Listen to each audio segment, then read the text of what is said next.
보호자가 자신한테 관심을 가져주지 않을 때 일부러 핥기도 합니다. 참 머리가 좋죠? 그냥 습관이 되어 있는 강아지들도 많아요. 어렸을 때 피부 질환으로 인해서 아파서 핥았는데 계속 자주 하다 보니까 그냥 습관이 돼버린 거죠. 그렇기 때문에 보호자분들이 산책 다녀온 이후에 발은 꼭 확인을 해주셔야 돼요. 분리불안증이 심한 경우도 발을 많이 핥아요. 그런 친구들은 보호자와 애착을 조금 떨어뜨려 놔야. 안녕하세요, 왈쌤입니다. 오늘의 주제는 강아지가 발을 핥는 이유 그리고 대처법에 대해서 알려드리도록 하겠습니다. 근데 저도 확 집어서 이런 것 때문에 핥는 거예요 라고 말씀을 드리고 싶지만 핥는 이유는 정말 수십 개 이상의 이유가 있습니다. 다 알려드리면 시간이 너무 오래 걸리니 대표적으로 몇 가지만 알려드릴게요. 근데 몇 가지만 알려드려도 엄청 많을걸요? 일단 크게 세 가지 요인이 있어요. 심리적인 요인, 물리적인 요인, 피부질환 등이 있어요. 저는 수의사가 아니라 반려견 훈련사이기 때문에 행동학적인, 심리적인 요인으로 조금 더 자세하게 알려드릴게요. 심리적인 요인은 대표적으로 집안 환경이 변했을 때나 분리불안증이 있는 경우, 그리고 우울증이나 스트레스를 받을 때 이를 진정시키기 위해 핥는 행동이 있을 수도 있습니다. 제가 교육했던 강아지들은 일반적으로 보호자한테 애착이 심해서 이뻐해주지 않을 경우 불안감을 해소하기 위해 핥는 친구들이 많았어요. 보호자가 이뻐해주지 않으면 자기 혼자 방석으로 가서 이렇게 자기 발을 핥는 거죠. 애로움을 달래기 위해. 참 가슴이 아프죠? 근데 이렇게 심리적으로 힘들어서 하기도 하지만 관심을 받기 위해 하기도 합니다. 제가 만났던 강아지들은 관심을 받기 위해 하는 경우가 굉장히 많았어요. 강아지가 자신의 발을 핥고 있을 때 보호자가 안 돼, 하지마 라고 얘기를 하겠죠. 근데 보호자한테 애착이 심한 강아지들은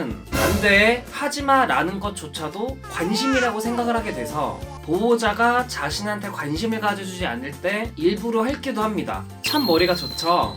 그래서 관심을 끌기 위해 일부러 하는 강아지들에게 가장 효과적인 교육 방법은 자신의 발을 핥고 있을 때 보호자가 확 일어나서 방 안에 문 닫고 계시는 거예요. 그러면 강아지는 깜짝 놀라서 방 앞으로 오겠죠. 이런 식으로 반복 학습을 하다 보면 내가 손을 핥으면 보호자가 나를 혼자 냅두네 라고 생각을 해서 조금 완화가 될 수도 있습니다. 핥고 있을 때 말로 안 돼, 하지마 이런 것보다는 제가 방금 말씀드린 교육 방법이 훨씬 더 효과적일 수도 있어요. 만약 자신의 강아지가 아파서 핥는 건지 관심을 끌기 위해 일부러 핥는 건지 확인을 해보시려면 핥고 있을 때 방 안에 들어가서 문 닫고 계셔보세요.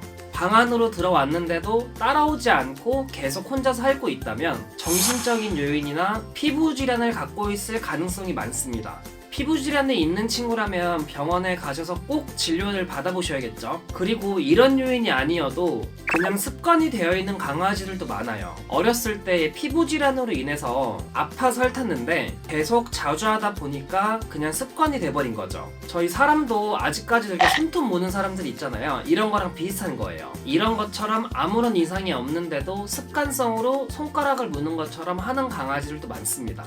그리고 육체적인 해소를 풀어주지 못해서 그렇기도 해요. 산책을 못 시키면 스트레스가 굉장히 많아질 수도 있겠죠. 그러면 스트레스 호르몬을 낮추기 위해 해소하려고 핥기도 합니다. 그래서 자신의 발을 많이 핥는 강아지라면 집안에서 놀아주는 행동이 없었다든지 아니면 산책을 많이 못 나갔던지 이런 부분들을 보호자님께서 다시 육체적인 활동을 해주셔서 그런 요인을 없애주시면 됩니다.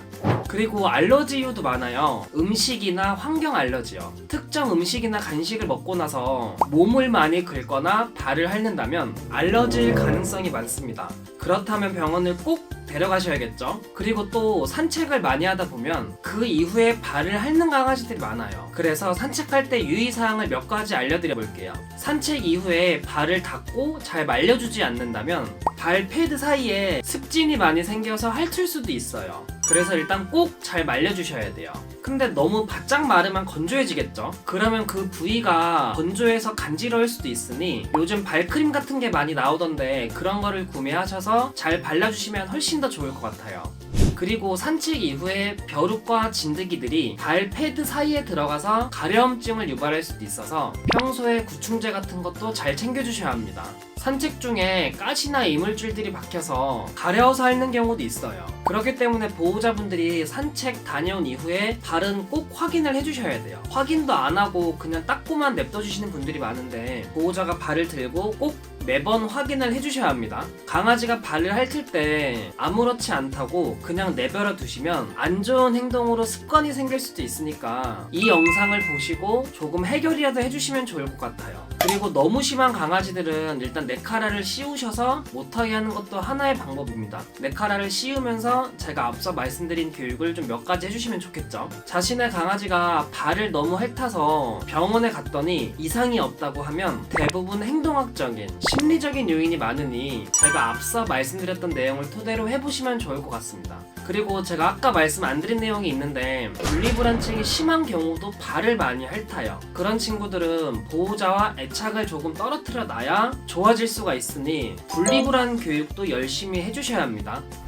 이렇게 발 앓는 이유는 너무 다양하죠. 더 많은데 영상이 너무 길어질까봐 다음에 또 찍어보도록 할게요. 오늘도 영상 끝까지 봐주셔서 감사합니다. 영상이 유익하셨다면 구독과 좋아요 꼭 눌러주세요. 다음 영상으로 찾아뵙겠습니다. 안녕.